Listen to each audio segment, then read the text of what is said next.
Okay. And we should be live. So welcome everyone to this. I think this is my 4th live stream that I'm doing now. So I hope you guys are doing great wherever you are. And as usual, the format here is that if any of you guys have got any questions regarding any of my videos or any of my sort of psychedelic experiences or psychedelics in general, feel free to ask and I will do my best to answer them. I kind of make this time to sort of interact with you guys. So yeah, anything you want to ask, just go for it. Hey, Marshall. Hey, Lewis. It's great to sort of be able to sort of interact with you guys. So yeah, anything you want to ask, just shout it out. But as you may have seen, if any of you guys sort of going on Reddit or like the Ayahuasca forums that I go on, you've seen that there was a certain topic that I wanted to put into this particular live stream, and I wanted to tackle something that unfortunately has quite a big impact on my life. So I'm going to devote a chunk of time to talking about a condition I have, my epilepsy, and how that affects my interactions with psychedelics, and from when I've been on retreats like ayahuasca retreats, or just when I've used psychedelics in general, how my epilepsy is kind of factored into that. And this is something that's quite kind of in the forefront of my life at the moment, because as I'm going to sort of talk about later, I've had a pretty shitty time recently in regards to what's been happening with my epilepsy and how it's affected things. But I'm not going to try and get all bummed out. I don't want to get all sort of like miserable and stuck in a rut with it. But I think it's for people who have conditions like me, I think it's good to talk about it. I want to try and get something positive out of this. So I'm going to try and share some of my experiences, and hopefully that'll help some people. And for the rest of you, might find it interesting anyway, because it's quite a convoluted sort of tale. So just before I get into all that, I'll just go through, see if there's any comments. From Fedor, would you recommend Rhythmia or Soltara in Costa Rica? Yeah, Fedor, I would, but I'm slightly biased. So I would recommend Soltara. I know the guys who run Soltara, and they used to run Pulse Tours, which was a retreat in Peru, which I visited back in 2018. I met the owners. I've had sort of a lot of emails going backwards and forwards. In fact, I'm actually going to be doing an interview with the owners of Soltara for one of my videos. So I do have a kind of history with those guys. What I can say is that the guys who run Soltara are awesome, really good guys.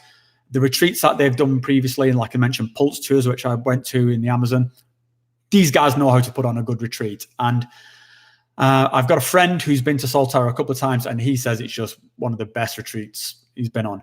So I'm looking to go to Soltara at some point. I don't know when I'll do it, but it's definitely on my list. And yeah, so I can sort of recommend Soltara. Rhythmia also I've heard only good things about. So I'm sure that whether you chose to go to Rhythmia or Soltara, you'd have an awesome time. But my kind of, I would lean towards Soltara just because I've got some history there. SNDST, hey man, how are you? Yeah, man, I'm doing all right. I'm doing good. I can see my buddy Stan Cooper's here as well. All this, how intense is ayahuasca? Yeah, mate, it's notoriously intensive. It's ayahuasca is one of the most legendarily intense psychedelic experiences ever, and for good reason. I mean, it can vary a lot depending on how much you drink and how strong the brew is. But yeah, mate, as a rule, ayahuasca is pretty fucking intense. And if you want to, just go and check out, if you go onto my channel and look up on the trip report section, I've done a couple of trip reports about my experiences with ayahuasca. And yeah, you can see just all the reports. It's fucking wild. It's crazy, man. Marshall, what was your most scariest psychedelic experience? Yeah, mate. So we're just talking about trip reports. So there's some trip reports I've not gotten around to doing yet, even though I've had planned to do them for some time. The trip reports I've done so far have been a bit like the very positive ones, like the very spiritual ones, the very epic ones. The next one I was planning on doing was more about the darker side of things, because yeah, I have had experiences which were beyond terrifying. Probably too much to get into here. All I'd say, Marshall, is just stay tuned. I'm still working out the details of this trip report and how to sort of visualize it properly. But yeah, my scariest trip was on ayahuasca. It was in the Amazon, and yeah, I thought I was fucked, and it scared the shit out of me. So these things are not to be taken lightly, mate. Yeah. Yeah, and SNDST, my big brother has epilepsy. Yeah, I'll get into the epilepsy stuff in a moment. Her experience, then make questions. Okay. Let's do one more. Do you think ayahuasca can help with alcohol addiction? Yeah, absolutely. I think there's a lot of evidence, a lot of stories out there of people who had very sort of crippling sort of drinking problems, who managed to just turn off that sort of addictive behavior through ayahuasca. I know a few people personally who've managed to do this. Okay, guys, so I'll come back to the question shortly, but again, I really wanted to kind of get into this topic of what's been going on with me at the moment. As I mentioned, this is kind of a condition that affects me, this epilepsy, and I do find it kind of a little bit uncomfortable to talk about, because it's something I don't like to acknowledge particularly. I don't like to sometimes it's easier to stick your head in the sand. So if you notice me getting a little bit agitated or a little bit twitchy, just kind of bear with me. But yeah, I want to try and sort of talk about this as honestly as possible. So, I mean, there's lots of different kinds of epilepsy. The one I have is pretty much one of the kind of as bad as it gets. It's the one where, yeah, fully dropping to the floor, seizures, just twitching, biting insides of my mouth. It's really messy to look at. And so it's not something that particularly want to inflict on the people around you. It's something I don't like exposing other people to. What triggers it for me usually is if I'm a little bit stressed out, or well, a lot stressed out, or if I've missed out on sleep. Now, the thing that jumps to mind is that these kind of triggers are the kind of things that happen or can happen within an ayahuasca retreat, particularly if you're traveling a long distance to get there. So if you're traveling, you're doing 15-hour flights in an economy class seat, and you're going to get jet lag, then by the time you get there, you're extremely tired and you're very susceptible then to have seizures. And then plus that, there's a kind of stress of anyone who's been on a retreat, or even when you're coming up to a psychedelic experience, these things can be quite sort of stressful. You can get yourself worked up into quite a state before you go into it. So for someone like me, it's not ideal, or it can be unideal going into one of these situations. Now, the reason I'm mentioning this at this particular moment is because it's really had an impact on me this last month. I was supposed to be at an ayahuasca retreat in January. I don't know if you guys have seen the channel of one of my friends, Dr. James Cook. He recently attended an ayahuasca retreat in Spain, Ayahuasca Spirit, which is the guys I've been to before. And I was supposed to be on that same retreat, and I got on the plane. I was flying out to Spain, and then I had a seizure on the plane. And the staff on the plane freaked out. They ordered an emergency landing into plane. And I got, 1 minute I thought I was going to an ayahuasca retreat, and the next minute I find myself in hospital somewhere in Switzerland. So that was that really fucking bummed me out. I mean, I can't put it any other way. It really sucked. I was really looking forward to this retreat. But it made me sort of realize that, maybe I need to get my head out my ass a bit and take this condition a bit more seriously. And it made me reflect a bit on all the previous sort of retreats that I'd done as well, and sort of how my epilepsy had sort of factored in there. So I'm just going to want to sort of talk a bit about the history of what I did when I first started getting into ayahuasca. So one thing that's comes to mind with epilepsy is that most people take medication for it. And I've been taking medication since I was like a teenager. That's when it first appeared. But then when you get into something like ayahuasca, then one of the things they want you to do then is not be on any medications. And at the time, that was kind of fine for me. I decided to stop taking my epilepsy medication.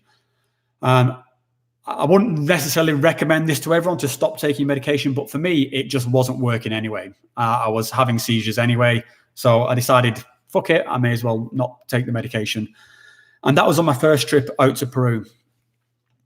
Also on that first trip out to Peru, I made the decision that I wasn't going to tell anyone that I had epilepsy. I wasn't going to tell the shaman. I wasn't going to tell the facilitators, and I was just going to keep it to myself.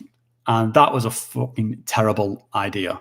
Yeah, I really regret that now. So when I got out there, basically I was worried about telling anyone because I thought that might exclude me from the ceremonies. So yeah, I made this decision not to tell anyone, and I just got on with it and joined the retreat.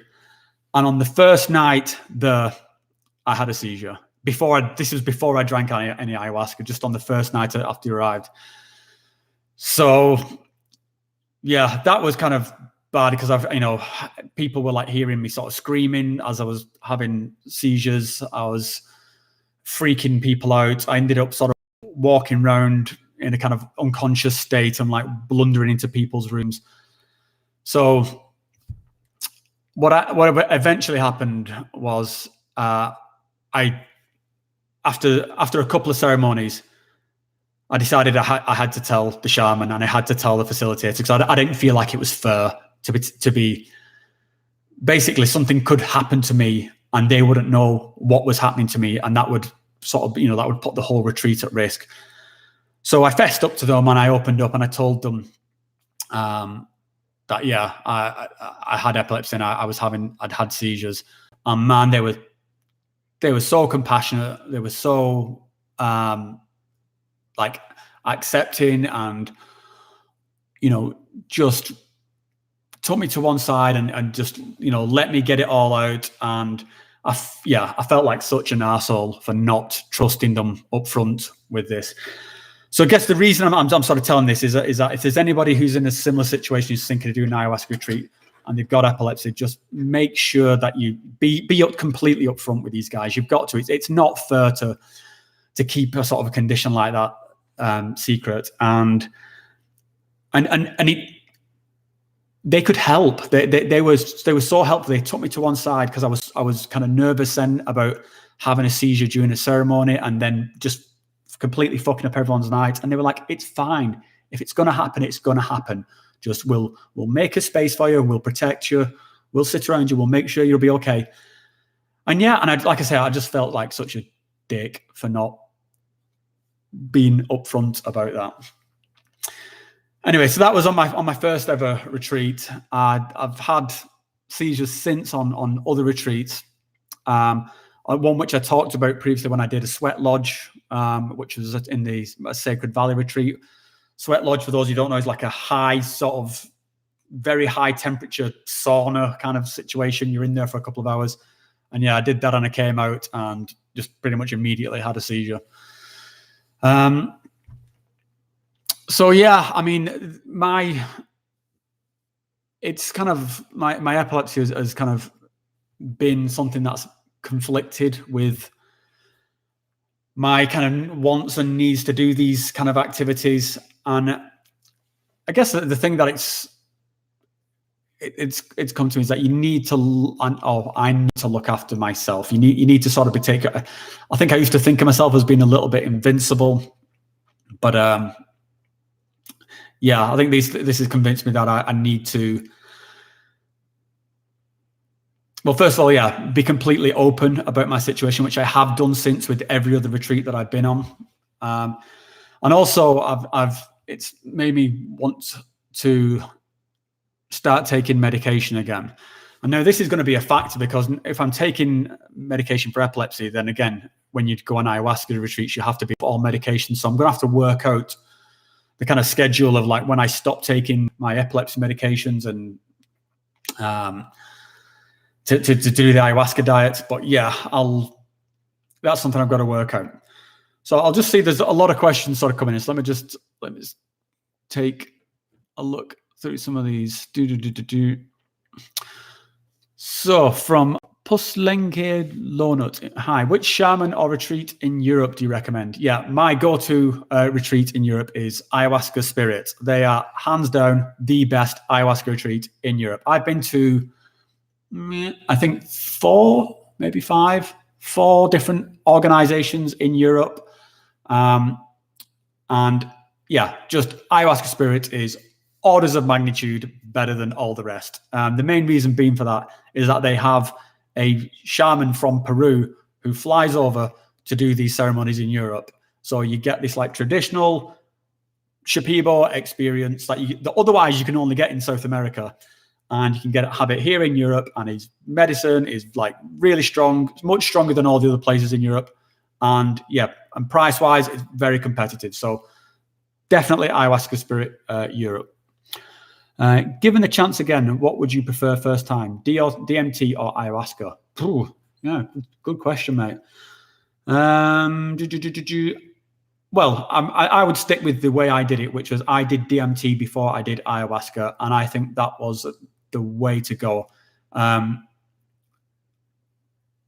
Ayahuasca, it can be tricky. You can have the variation of experiences you can get on ayahuasca is insane. You can have very, very introspective nights where nothing's really kind of happening visually, but emotionally you've got all this stuff going on.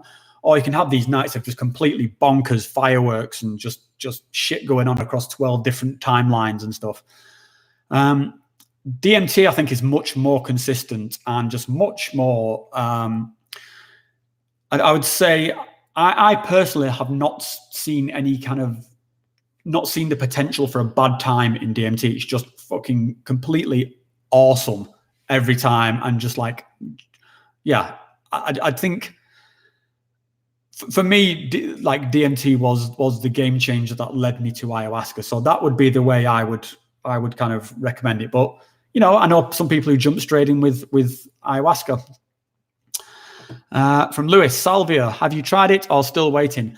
I've not, Lewis, and the reason why is that I find it quite hard to get hold of. I had it in my head that Salvia was legal in most places, but yeah, it's not, and it's pretty tricky. But when I get hold of some, then yeah, I'll be looking into doing it. Have you ever done Kundalini yoga meditation? No, I would consider myself a bit of a noob in terms of meditation. I do like mindfulness meditation, and yeah, I'm okay with it. But Kundalini yoga, no, I'm not very.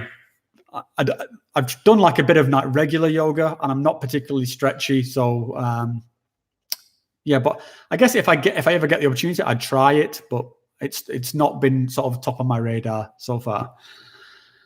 From Verg, would you recommend a 3-week ayahuasca transformation retreat for a first real experience? I had one really positive, very mild ayahuasca trip and want to go to Peru to do the 3 weeks with Wheeler. Would I recommend a 3-week ayahuasca trip? It depends on where you're at, mate. I mean, for some people, a weekend ayahuasca retreat is fine. For some people, you need a week. For some people, you need 3 weeks. Some people need 3 months. It depends what's going on with you. You know, if you are, what your personal circumstances are.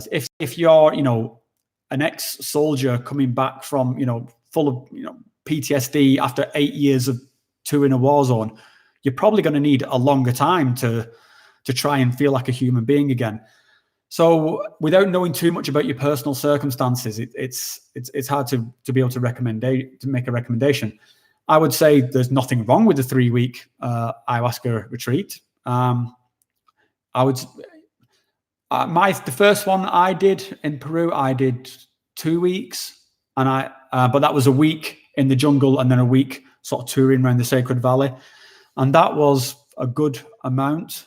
But yeah, it's going to be different for different people, mate. It's if that's what you feel, if that's what's calling to you, then go for it.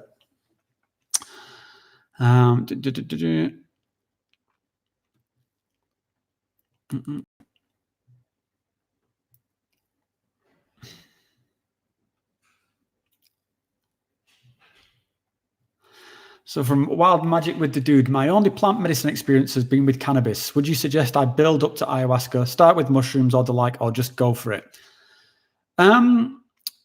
It's a tricky one. I always think, like, the more experience that you can have with these things, I think is good, is better. But I don't think there's any sort of like strict path that you have to follow. So I don't think it's like you have to do LSD, then mushrooms, and then work up to ayahuasca. I know people who jump straight in with ayahuasca and have been absolutely fine with it.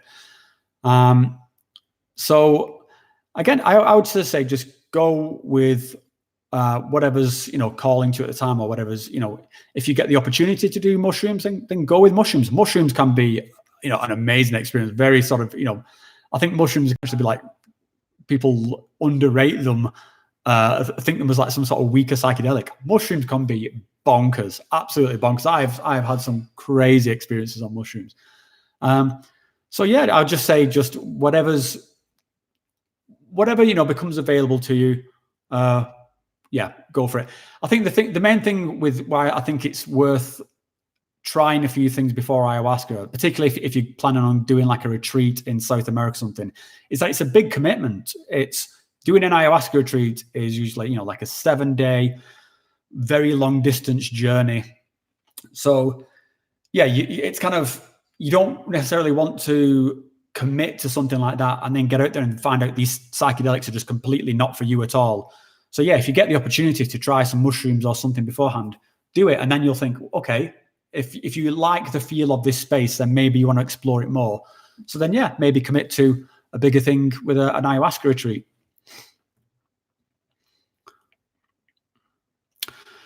So what was your intention before that retreat? This is from DMT Truth. I guess that if you're referring back to the retreat I'm talking about, DMT Truth, the one where I'm talking about with the epilepsy situation, the one where I just talked about.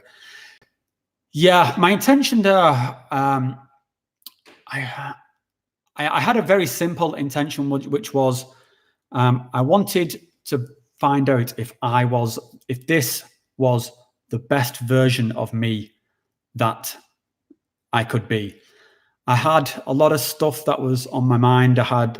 People might have heard me talk about, my mother committing suicide when I was young, and I had this epilepsy thing on my mind. I was, a parent. I wanted. I'm married. I just wanted to know: is there something that's holding me back here? Is this the best version of me there can be? And so I was really kind of looking to interrogate myself and just find out. And I didn't even know. I didn't really have particular things in mind. I wasn't thinking about like my mother's suicide or anything like that at the time. I just thought that, like, yeah, am I as happy as I can be? Like, and I knew there were things about myself that I didn't like. I knew that I had a bit of a temper. I knew that I could be a bit of an arsehole with people. I knew, I was conscious of, being a good parent, of being a good husband. So yeah, I was at a point in my life where I just wanted to find out, is there anything I can do to make this experience better, not just for me, but for the people around me? And that was on, it was my 40th birthday when I went to Peru. And yeah, I just thought this was the time to challenge myself to find out. So that was kind of my intention there. From Stan Cooper, big up Wheeler and Tamara from iSpirit. Yeah, those guys are awesome. Wheeler, I've done quite a few retreats with him now. He was one of my first shaman that I worked with in Peru, and now I work with him in Ayahuasca Spirit in Spain. So yeah, Wheeler is the shit. He's awesome. Have you ever smoked DMT on shrooms or on acid? I think I did it once on shrooms, and I think I was already too fucked to get anywhere. So DMT's logistically tricky at the best of times to smoke. So to do it while you're already on shrooms is, yeah, I didn't manage it very well, I don't think. What do you think of Aya versus Sapo versus San Pedro from Nicolette? Yeah, all very different experiences, Nicolette. Ayahuasca, I think I'd say ayahuasca and Sapo are kind of closer together. Ayahuasca, I think the real strength and benefit of ayahuasca is this emotional element it has. It's not just that it's incredibly trippy and visual, it really can sort of connect to feelings and meaning in a way that I don't think other psychedelics do. And then there's this very physical element to it, the kind of notorious purging. And it really does. I mean, I used to think when I first heard of this concept of purging, that you drink this tea and then it makes you throw up. I thought that just sounded like complete bullshit. As in, like, what's the point of that? But what I found once I sort of just got over myself was it does, whether it's psychosomatic, it does feel like you're kind of casting those burdens out. The physical experience of purging lifts some kind of weight off your shoulders. So that's kind of, that's ayahuasca. With Sapo, just very dials into this, what people refer to as the mystical experience. Now, you can have mystical experience on all the different kinds of psychedelics, but it's with Sapo, it seems to be always that it feels very, I don't know, I'm going to throw out a lot of buzzwords now, but very sort of sacred, very sort of spiritual. So yeah, but again, it's very short-lived, like regular DMT. And San Pedro is almost just like much more energized. With San Pedro, you do it during the day. It's got a much more physical buzz to it. It's much more social.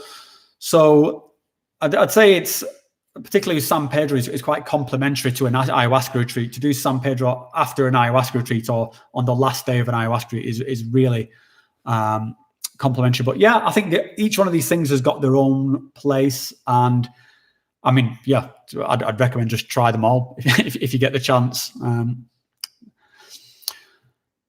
What's your take on high dose mushroom experiences, 20 to 40 dry grams like Clindy? Yeah, I've heard of this guy who does extreme doses. Yeah, I mean, I wonder whether, is it that does he see it as a high dose, or does he just have an extremely high tolerance? I mean, if I was going to take, like say 50 grams of mushrooms, I think that would be an insane amount based on my own sort of tolerances. But again, my tolerances are completely different compared to my wife's. My average dose on mushrooms is 5 grams. I take five dry grams pretty much every time, sometimes going up to like sort of 7. My wife will take like 1.5 grams and be wasted. She'll be completely wasted. So for this guy who's taking 50 grams, maybe that's just what he needs. Maybe his 50 grams feels like my 5 grams feels like my wife's 1.5. For me personally, I would not try that amount. I think the highest I would possibly do would be, maybe like sort of 10 or something like that if I wanted to really sort of push it. But so far, the highest dose I've taken, I think, is about 7 or 8 grams. Yeah. How do you deal with the nausea when taking Aya? You just throw it up, mate. You don't fight it. Just when you feel the nausea, when I first did ayahuasca, I used to fight it so much. I was determined I was not going to throw up ever. And so, yeah, I used to sit there. I used to take ayahuasca, go back to my mat and be like, big deep breaths. And I used to be like sort of sitting there like curled up, all fetal, like absolutely determined that I wasn't going to throw up. And I just made the night suck. It just made a really unpleasant night. And then there was one night where I just thought, fuck this. If I'm going to throw up, I'm going to throw up. So let's do it. And I did. And it wasn't that bad. And as soon as I did it, all that nausea just went away. I didn't feel nausea anymore. And the trip just really kicked off. Everything just really started, becoming much more enjoyable after I'd sort of purged out. So yeah, that's my take on it, mate. Don't fight the purge. Just let it go.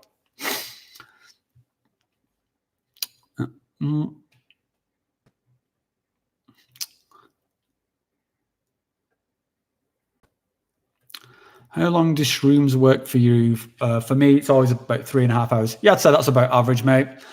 Yeah, I'd say after about 3 hours, I'm usually coming back into my body. So yeah, I would say about that. Okay, nausea. Yeah, also, yeah. So someone's mentioning about, Lewis is mentioning about drinking ginger tea or taking dried ginger for nausea. And yeah, that's something I also do particularly before I do mushrooms. I don't do it so much with ayahuasca, but before I do mushrooms, I'll drink a cup of ginger tea, like sort of homemade ginger tea with chunks of ginger in it, brewed for a really long time. And yeah, that can help with mushrooms, particularly if you're eating, like I say, I tend to eat minimum 5 grams. And the bodies of mushrooms, the sort of is kind of indigestible. That's what makes the nausea. So yeah, the ginger tea can really help with that. Okay, so I had some questions that came in from Reddit, and again, it's in regards to this epilepsy topic. So I'm just going to bring them up on my iPad. So this is from a guy called Daniel who reached out to me on Reddit. How did the shamans react when you informed them of your epilepsy? Yeah, as I mentioned earlier, they were great. They were so compassionate, because at the point where I fessed up, I was blubbing. I felt so fucking bad. I felt so ashamed, so embarrassed, so guilty. I was just crying my eyes out. I was so sorry. And they were just, and to be honest, at that point, they had every right to just tell me to get the fuck out of the place. And they didn't. They were just like, we can help you. This is, however bad you think this is, it's not that bad. And yeah, I was like, so, what happens if I have a seizure here and it's going to freak him out? So like, it's fine. We'll come, we'll take you, we'll make a place for you here. Don't worry about it. They really sort of put my mind at rest. And yeah, and that's true of all the shamans that I've worked with since then, where I've now been much more upfront and talked to them. Yeah, I think, and again, I want to sort of stress to any of you guys who've got any kind of medical condition, just make sure you tell the shaman, give them the opportunity to help you. Were you taking any anticonvulsant medications when doing ayahuasca? No, I wasn't. And again, it's my intention that the next time I do ayahuasca, I'm going to taper off my medications. I think particularly with stuff like epilepsy medication, there's a couple of things. Some of these, my understanding is medications can actually dull the psychedelic experience, which is something I would not want anyway. Some of them can act like SSRIs, like a bit like antidepressants, which, as you know, can be very bad to combine with ayahuasca because of the MAO inhibitor that you take. That's as part of the ayahuasca. So, okay, I'm just getting a message that my connection's unstable. So hopefully, don't know. Are you guys still seeing me? I don't know. I'll keep talking. Okay. So, someone says, how often do you have seizures, and are there any triggers? Yeah. So it's kind of infrequent, but I had seizures now. I probably had like 3 or 4 in the last 12 months. And the triggers for me is stress and lack of sleep. So here's a good question. What do you do to keep your epilepsy in check, reducing the risk of seizure? And this is actually one of the reasons why I do psychedelics, because psychedelics, I think, can, as well as just having this awesome experience, they really help like reduce my stress levels. Just feel connected back to myself, feel grounded, feels like connect back to like the positive parts in life. So for me, psychedelics are, I see it as a part of my my self-medication. It helps me sort of interrogate these kind of feelings I have of sort of self-loathing and guilt and sort of shame that I have around my seizures. And it just helps me feel like the positive, see the positive in life. And I think that's something that's not just, for people like myself with epilepsy. I think that's something for most people. I actually think this is like the beautiful thing with psychedelics, particularly in the modern world that we're in now, where you can get sort of trapped in these kind of like rat race kind of situations and feel that your life's very mundane and feel like you're just part of the machine and that, the world's just this corporate sort of overlords. And then you can have one of these experiences and just reconnect to the beauty of the world and the beauty in nature and the beauty in humanity and the beauty in spirit. And it can keep you going. It can re-energize you. And that's what it's done for me. I think of these psychedelic experiences as like kind of resets. And that reset, it sort of, as well as kind of renewing all these kind of positive feelings, it just brings my kind of stress level, all those, puts things into perspective, all those things when you kind of, sometimes you go to work and you're thinking, it's all fucked, it's all, oh God, it's all, and then you just kind of think, it's not that bad actually. And this, this life is a bit of a gift. And, what was my, I've got two like beautiful children. What was my problem like? How did I let myself get so caught up in all these layers of bullshit that I just applied on top of myself?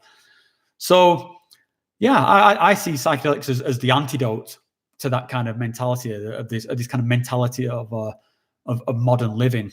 And that's kind of, one of the things why I'm such like an advocate for them, because I think it's very easy for people to lose track of everything that's sort of good in their lives and good in their worlds, and just sort of I think psychedelics are the cure for all that. I think I'll just see if there's any more questions here from Dan. Okay, so that's all the questions from Daniel. I'll just check the stream here.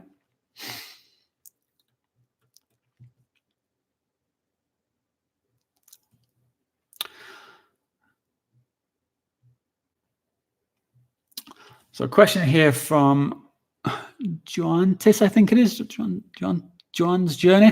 Have you ever had flashback experiences when not using anything? Not really. I mean, it would depend on how you define flashback experiences. I've never had one where I've been like, whoa, I am tripping balls now. I've had sort of things where I've cast my mind back to that thing. Particularly when I use a rapé and smoke Mapacho cigars, which are things that you sort of do on retreats. And so, sometimes you do some rapé and it's like it can really connect you back to one of these experiences. But I won't say I've ever had, the typical kind of flashback whereby, I'm not sure if I'm tripping or not. I've never, never had that where it's kind of, I felt destabilized. Let's have a look. From Gordon, what is a good dose for 5 DMT?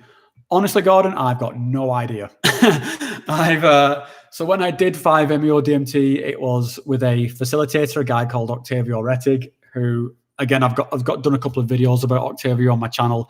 I don't actually recommend Octavio anymore as a practitioner of 5-MeO, and again, I've done some videos about that. He's got some very questionable things that he does when people are under the influence. But yeah, if you're interested in that, go and check out my videos on Octavio. So when I did it with him, I don't actually know how much he put into the pipe. I've heard he puts in pretty high doses. And that certainly seems to be kind of, what happened with me, because normally if I do an NDMT, you have to do the 3 tokes, pretty much like Terence McKenna sort of talks about, you take 1 hit, the 2nd hit, and then you do the 3rd hit and you have the kind of breakthrough. When I did 5-MeO DMT with Octavio, I did 1 hit on this pipe.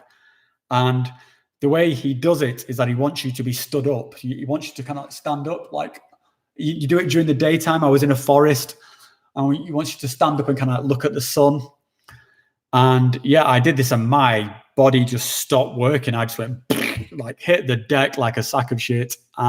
Again, I've got a video of showing this whole experience on my channel, so you can go and sort of and see that. But yeah, I think it seems to be the standard with 5-MeO that you put enough in the pipe so that you only do this one hit, which, to be honest, is kind of better in a way. The 3-hit things is kind of like logistically tricky, but I think the downside is that you potentially can waste a lot of the material. So say if you put like 100 milligrams in, and then you heat it up, and someone just takes one hit on that, there's a kind of, you're going to end up with a lot of sort of 5-MeO DMT still in the pipe there, which could potentially like go to waste. So as for what the actual dosage is supposed to be, yeah, like I say, no idea, mate. But if anybody knows, just post it in the comments.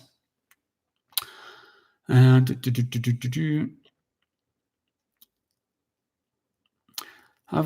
with NN-DMT, yeah, the dose I always use with NN-DMT was 50 milligrams. So that's like 50,000th of a gram. That's what I always, the typical sort of dose that I've used there.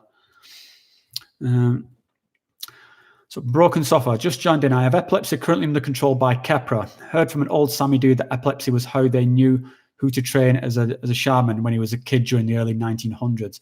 Yeah, man, I've just started on Kepra.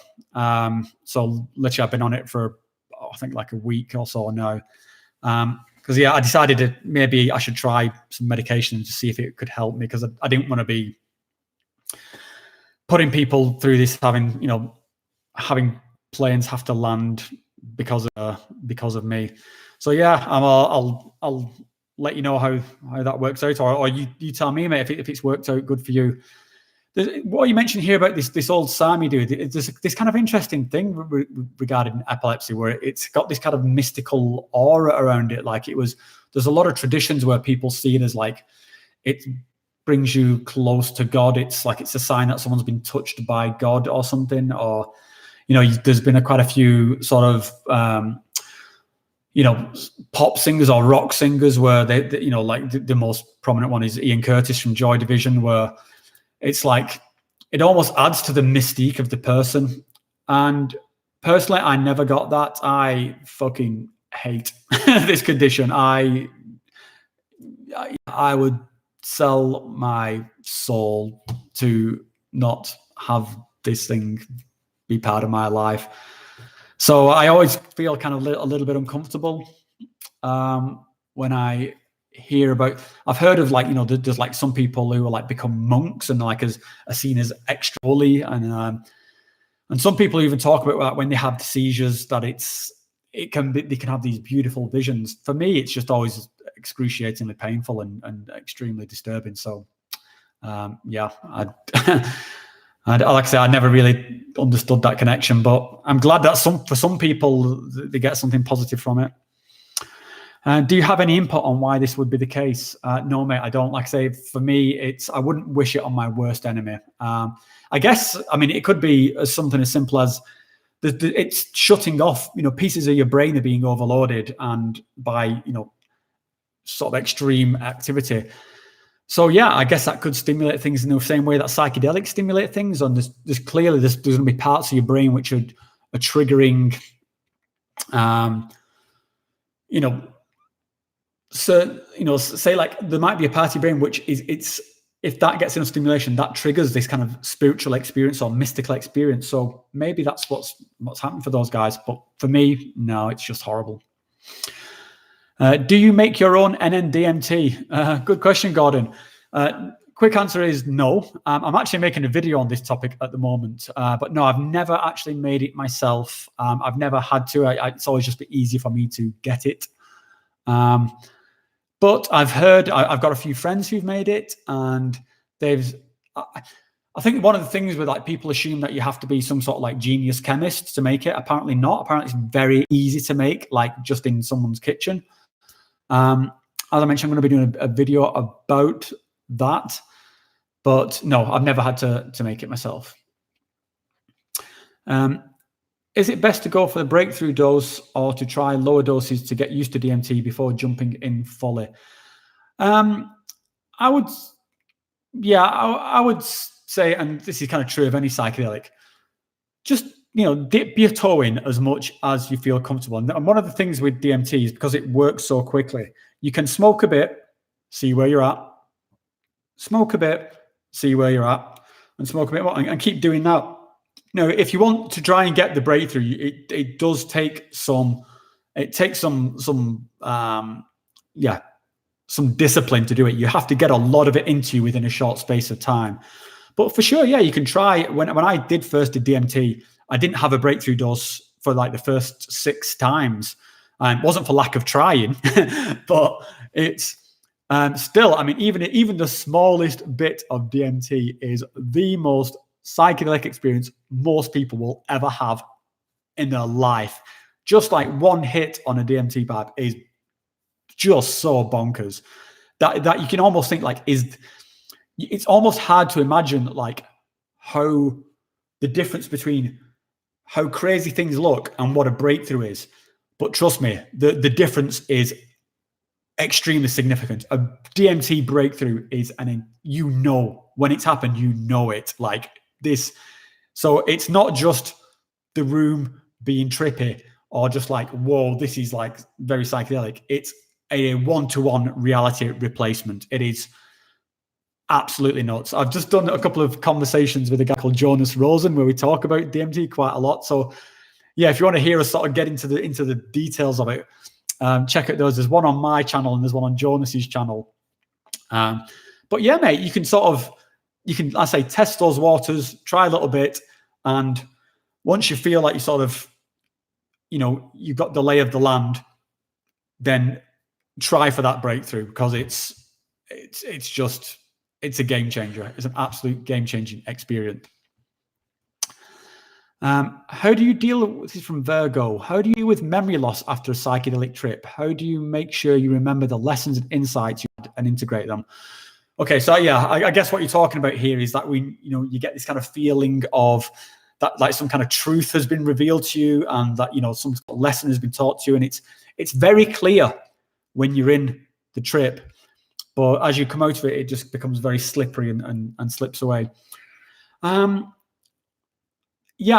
usually something that I will manage to sort of bring back with me. I usually try and just hang on to the meaning, and I've had more success with this with ayahuasca than I have with other things.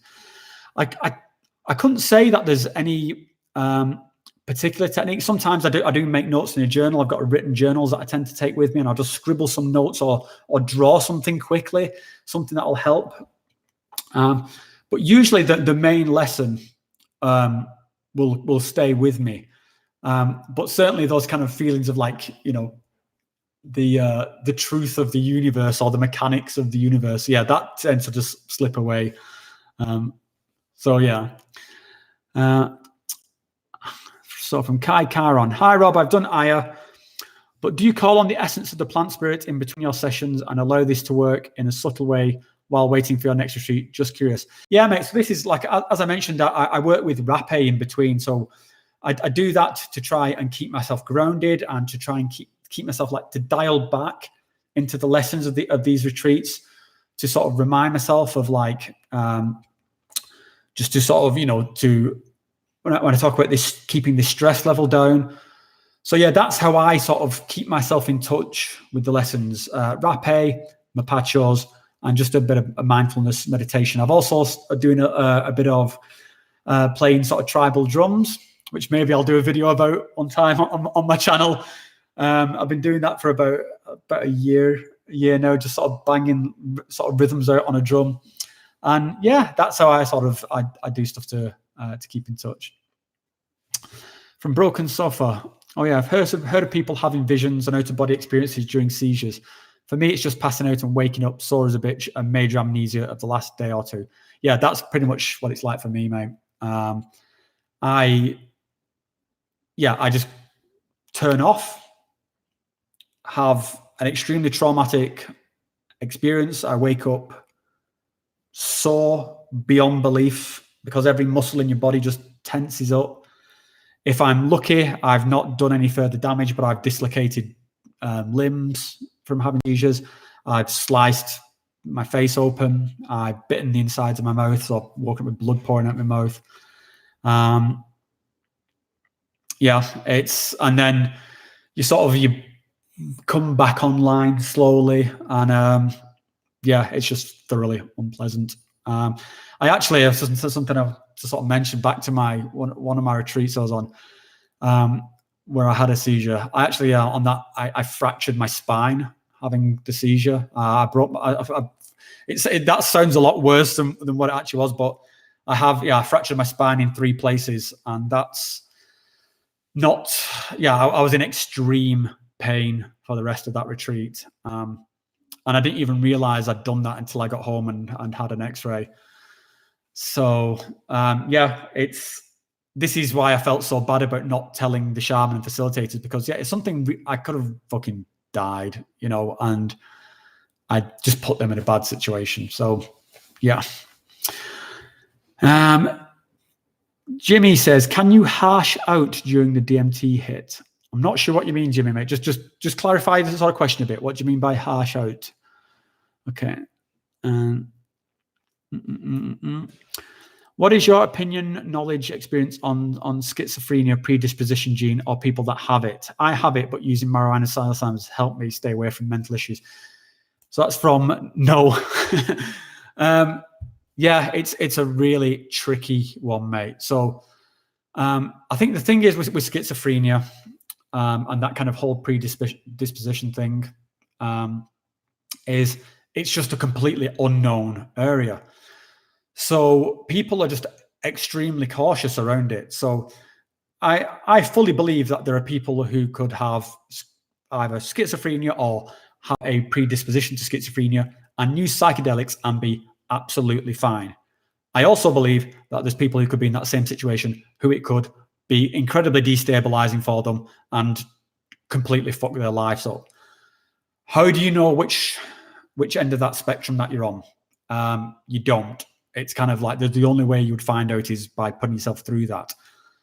And would you be willing to roll those dice? Now, the last thing I'd want to sort of do is say to people, I don't want to be a gatekeeper to these things. I want to try and spread as much positivity about these things as possible. So I won't want to say to people, you definitely should not do these things.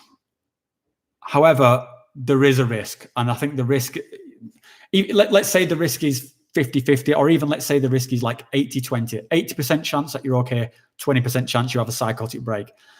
20% is a fucking lot. That's a big chance. So I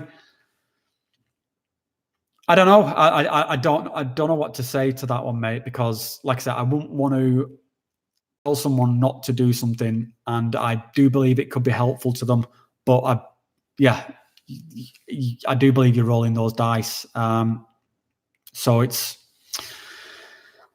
a tricky one, mate. And I want to absolutely stress, I am in no way any kind of like medical or psychological professional. So, all this is just purely my opinion. What I would say, mate, is that if you're going to do it, like I've been talking about with my epilepsy, find a shaman or a practitioner, someone who is willing, who understands that your background and is willing to go through this process with you. Don't just, keep it to yourself and turn up. Because if the worst does happen, that's just like bad for everyone. From Stan, ever tried focusing on the seizures during Aya in an attempt to understand, deal with it? It doesn't work like that, mate, unfortunately. I guess I'm not understanding your question. If you mean like while I'm having the seizure, then you don't get a choice. your brain doesn't work that way, where you can stop and think about things. If you mean have I gone into an ayahuasca ceremony with the intention of understanding myself? Yeah, I have. When I was doing my retreat in the Sacred Valley, this was something very much sort of like at the front of my mind. I was going through a kind of a tough patch then, and I was trying to understand self and the way I was feeling. That one, I won't say I was entirely successful with that intention, that retreat. It was a bit of a strange retreat. But yeah, then other things, what came up in that retreat was that the shaman there was kind of convinced that my epilepsy was a reaction to trauma. That my mother's suicide is the trauma that caused my epilepsy. And that if I could reconcile these things, then I'm not going to necessarily cure my epilepsy, but I could reduce it down. And that's kind of what led to me like focusing more on trying to understand this situation around my mother and suicide, which again I've talked about in previous videos, and I've got a video diary series where I talk about my sort of quest to understand why my mother chose to kill herself. And I would say that's an ongoing piece of work. That's something I still struggle with and still want to understand. I'm not sure how I feel about this thing the shaman told me, that my epilepsy is a direct result of my mother's suicide. I don't know whether that I fully believe that. I think it's something I need to do some soul search on. It kind of makes sense to me, but yeah, it's a tricky one, mate. The major benefit and improvement to your life since using psychedelics. Yeah, Lewis, as I mentioned, it's stress levels down, the ability to feel positive about life up. Just, I do feel like I'm less of an asshole. A lot of people might disagree with that, but I think I'm more social now than I used to be. In fact, this whole YouTube experience, this is kind of one of my attempts to be more social and to have just kind of try and have a positive impact. I used to be very, and still am to some degree, very antisocial. Lee, who's in the comments here, who's been on retreats with me, he could probably, vouch that I can be quite sort of antisocial, and also a little bit of an arsehole. But yeah, I'm trying, mate. I think I'm more self-aware of it. I think that's the major benefit to myself, is that I recognize that I want to be better. I want to be happier. I want to make other people happy. I don't want, I think that the impact that you have on other people is the only legacy that any of us are ever going to have. The money in the bank, the clothes I'm wearing, the objects around me, none of this is going to survive in, 50 years or whatever. But, if you think back to, like certain people in your family or friends, all you have are these kind of, the positive stories of them, and I feel that's kind of what really sort of came to me from psychedelics, is like, yeah, I want to have a positive impact. I want to try and do something. So I guess that's my sort of main benefit. Do the retreat folks care how much acid you've dosed in the past? One lodge wanted a doctor's note. What the fuck? I've never heard that, Jimmy.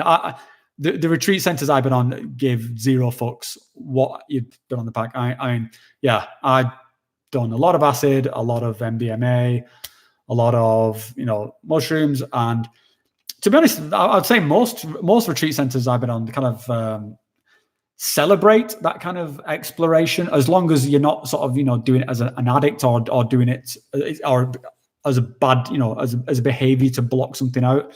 But yeah, I've never heard of any retreat center asking for a doctor's note to say how much acid you've taken. That sounds, I would be wary of that retreat center. I mean, yeah, if if a retreat center asked me to, I couldn't even tell you how much I said I've done in the past.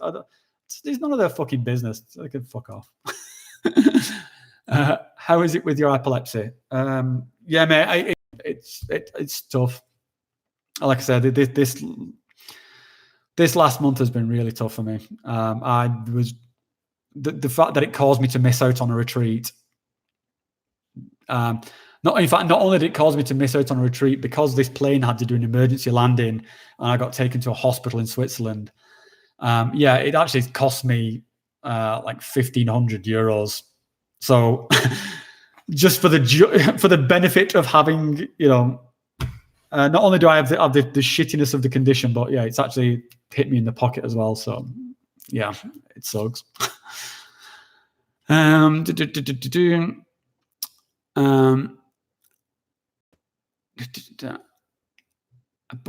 Ibogaine. Yeah, so for the reason I've talked about around my epilepsy, I will not be ever probably taking Iboga or Ibogaine, because one of the effects from Iboga and Ibogaine is that it can keep you awake for like days at a time, and that would be a trigger for me. That would induce seizures. So yeah, I'm probably never going to get the chance to try Iboga or Ibogaine, which I would like to try it. I'd like to try all these different things, but that particular one I think is just off the table for me.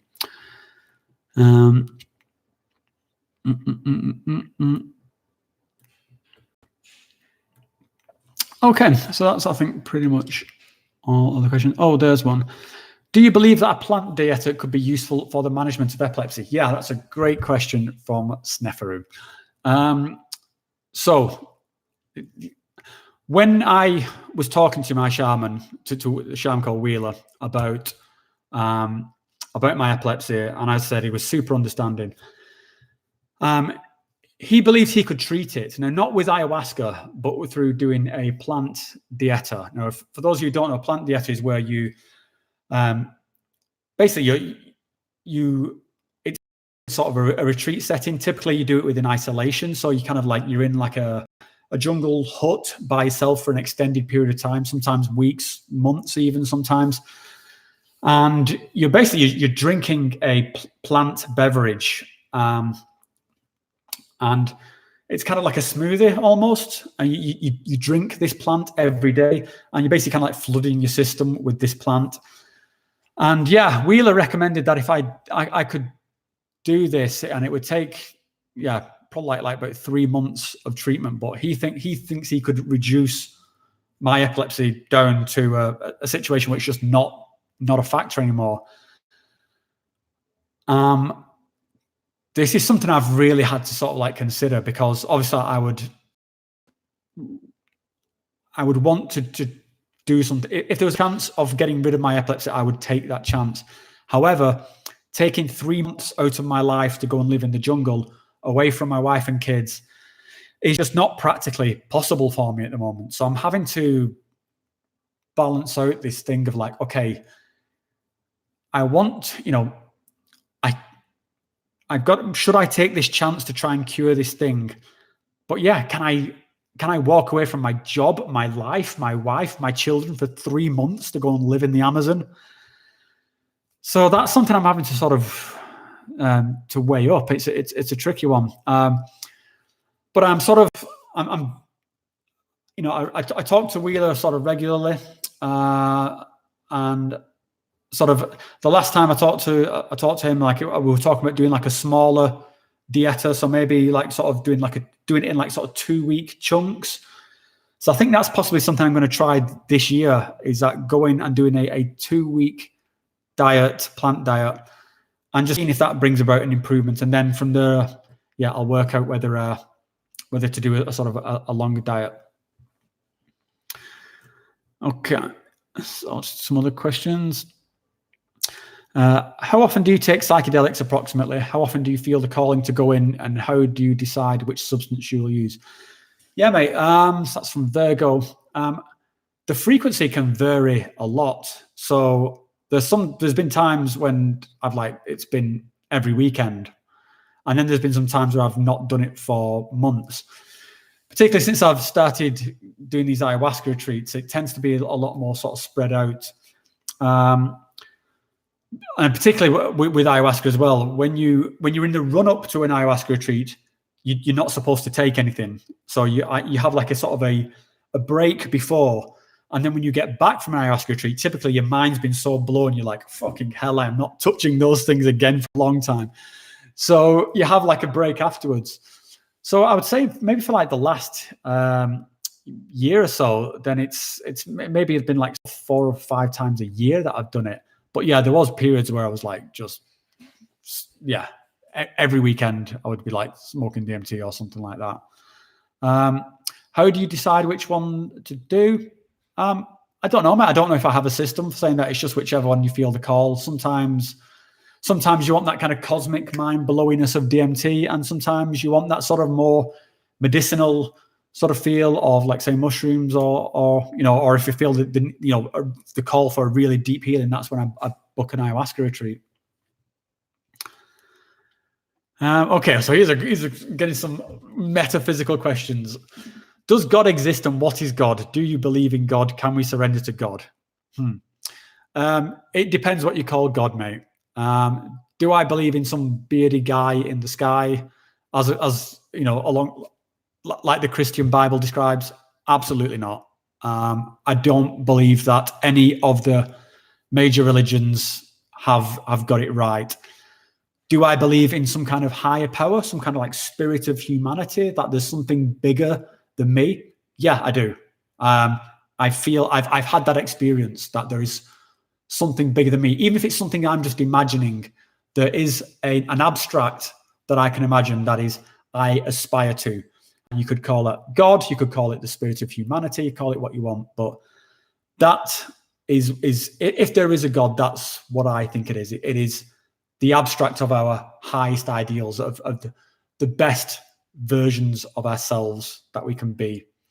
Do I believe there's some sort of deity that gets involved and listens to my prayers and gets involved and, doesn't want me to eat shellfish or doesn't want gay people to have sex? No, I don't believe in that.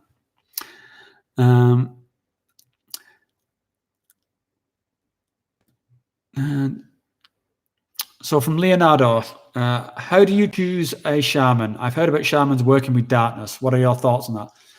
Yeah, I think I've heard of like some bad shamans, and I've certainly worked with some shamans who I thought were less effective than other ones. I think I was quite lucky in that one of the first shamans I worked with was this guy called Wheeler. And Wheeler has just an incredibly good reputation. Wheeler Noriega Rodriguez is his full name, I think.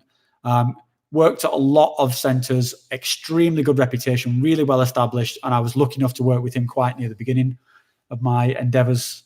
But I think I think this is one of the things with where you get what you pay for with the bigger ayahuasca retreats, because these places are built on their reputations. They have good shaman. They have to have good shaman. Even if you're looking at it from like a corporate perspective, they have to have good shaman because they want people to have the best experience possible. So if you go to one of the big centers, your Temple of the Way of Light, Soltara, Rhythmia, Arcana, Dringlade, these places, you're pretty much guaranteed to have like a good sort of shaman. If you turn up in Iquitos with a backpack and start shouting out like, "Hey guys, can anyone got any ayahuasca?" Yeah, you're rolling the dice there. So I would say if you want to find a good shaman, the best place to start is one of the biggest centers. Lewis is saying, take all your family to Amazonia, move to South America with them. Yeah, I mean, I have actually considered this, Lewis. I think it would. The problem there would be it would be incredibly disruptive to my children. They are entrenched in like a school system here, but it's crossed my mind, and maybe that's something that will work out. Maybe doing it over like a summer holidays or something like that when they're away from school. But we'll see. Okay, guys. So we've been going for like an hour and 10 minutes now. So I'm going to wrap this up now. I'll just see if there's the last couple of questions. So from Hank, what's your advice to someone who is keen on trying psychedelics for the first time but scared of experiencing a bad trip or getting a psychosis? Any particular psychedelic to try first? I think probably the best one to try first, if you're worried about that, would probably be a low dose of mushrooms. I think mushrooms are one of the more gentle ways of getting into this journey. Before I go, please do Cambo in Portugal. Johnny are amazing. Cambo, Portugal. Lewis, yeah, I've done Cambo many times, mate. I've done a video all about Cambo, and I don't know if you guys can see, but yeah, these tattoos I have here, these 2 dots, this is where I got tattooed in my first Cambo spots. I've actually got a few more Cambo, like all in my arm here, I've got Cambo marks. So yeah, I'm a big advocate for Cambo. Cambo, you know, I mentioned earlier that I hurt my spine, and yeah, Cambo for me has a really good sort of pain killing effect. It really loosens up my spine and sort of helps feel sort of kind of quite flexible, and it's very sort of yeah, it just gets rid of all my pain for like a couple of weeks. So I usually do Cambo before I go on a retreat.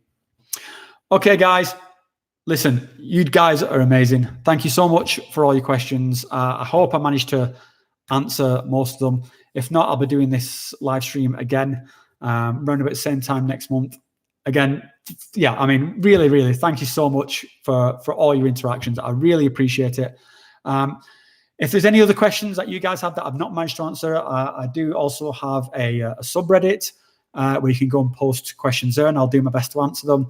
Also, there's an email address. If you go to my channel, in the banner, there's in the About section, there's an email. So if there's something that you need to ask me, feel free to email me. And yeah, thank you so much.